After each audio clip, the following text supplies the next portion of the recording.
So Geneva is really traumatic for the Vietnamese. They go there having had good military victories, good military position, and they come back with half a country. They were betrayed by their allies.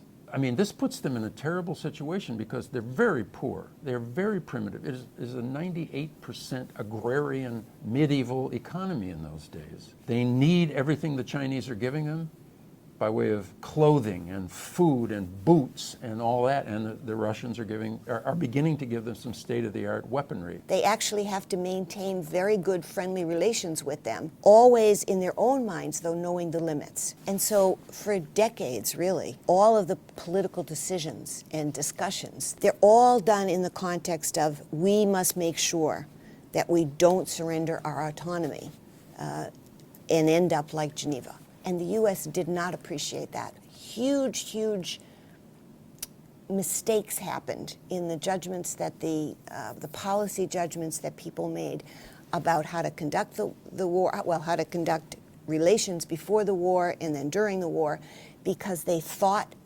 that the Vietnamese were puppets, either of the Soviet Union or China or both, and they were wrong. One other aspect about Geneva is when you have the partitioning of the country of Vietnam, it's the creation of South Vietnam.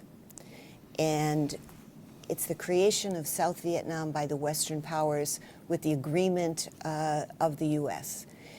And what you have then is a sense early on that the US is going to have some responsibility for this new country called South Vietnam. Nobody at that point is envisioning of what the future will hold, but the link begins there.